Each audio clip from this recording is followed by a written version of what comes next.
Electric vehicle giant Tesla has been having problems of late with move toward full self-driving, losing its supervised disclaimer. In the process, it has had some accidents crop up along the way that is required to report.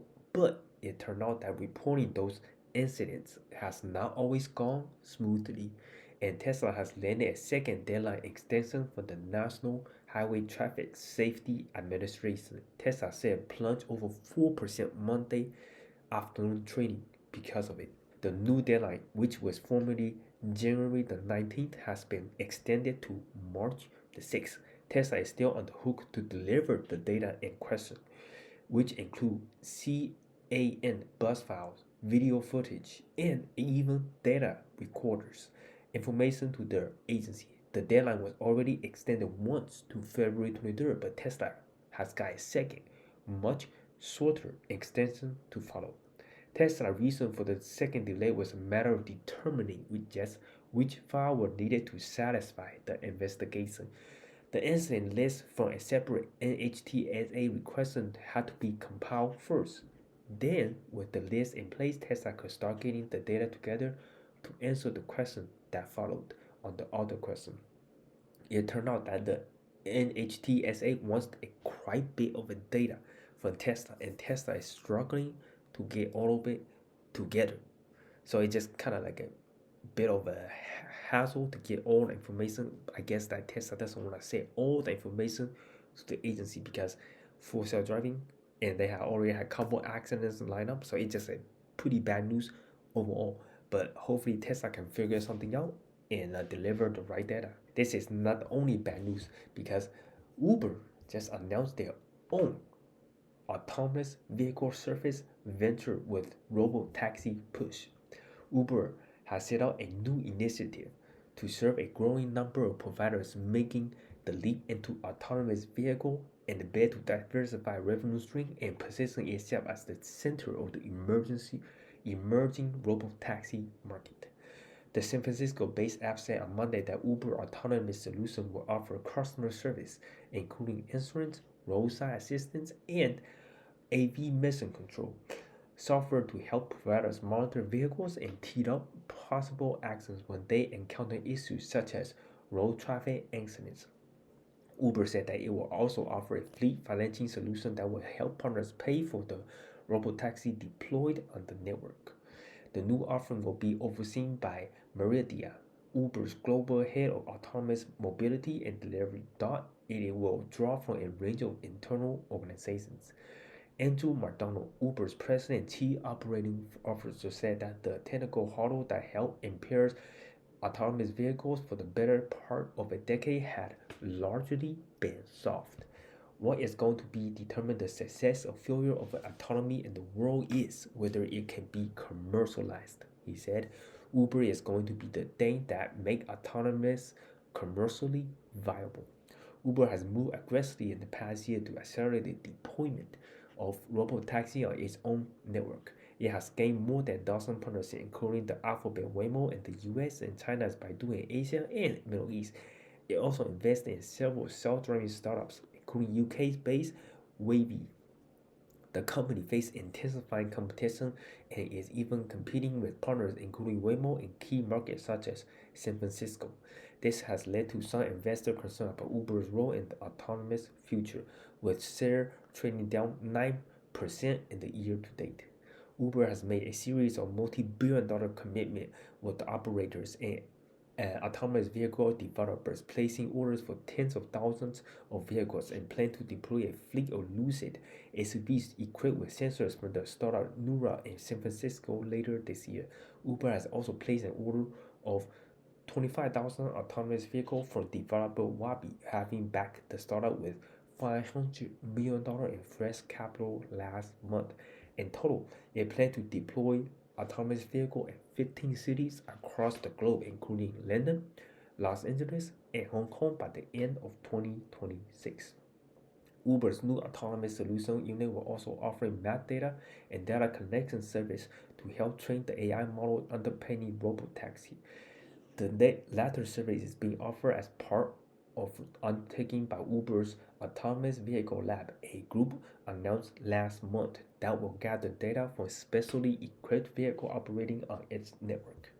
The Autonomous Solution Unit followed in the first step of Uber's AI solution business, a service that the company expanded in the middle of last year, which sells data labeling service to help frontier labs and autonomous vehicle developers train AI models. So Uber is really trying to play some catch up here because they're afraid that Tesla gonna take the whole market. Because Uber, if you remember, were trying to get Elon Musk and Tesla to sign up with their network because they had the distribution network. But Elon Musk said you don't need it because they already have kind of a distribution network with their app. They have a lot of interest because if you order a robo taxi in Austin, Texas, right, it's literally sometimes 3 times cheaper. Paying $3 instead of like $12 or $11 for Uber. So they really know that if they cannot solve the problem, they're gonna be screwed.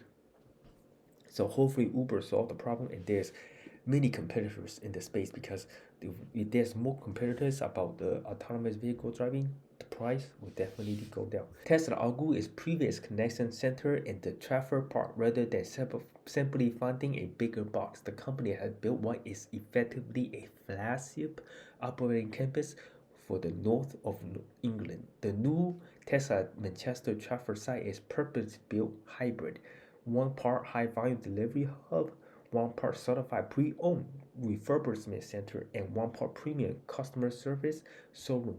According to reporting by Manchester Evening News and the Place Northwest, the site covers approximately 150,000 square foot across a warehouse dominant footprint with dedicated Grade A office space, a configuration that signals this is built for the operation at scale, not just a retail presence. Tesla confirmed the opening via the UK Twitter on February 22nd, 2026, the morning that the facility door opened to public. And inside, it looks really, really cool with a lot of neon lights. It's one of the coolest showrooms I ever seen. The facility is engineered around throughput. I anticipated average of 45 deliveries per day conducted in structural time slot appointments. Manchester Trafford is designed to eliminate the congestion and scheduling friction that has historically plagued high-demand Tesla delivery period, particularly end-of-quarter surge.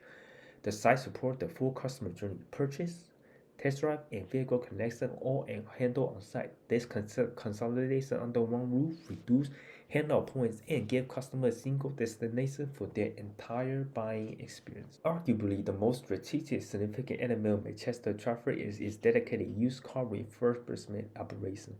The facility is equipped with grace booths and wash bay infrastructure that allow Teslas to recondition certified pre-owned vehicles at meaningful scale within the North England rather than outing them to a distant facility.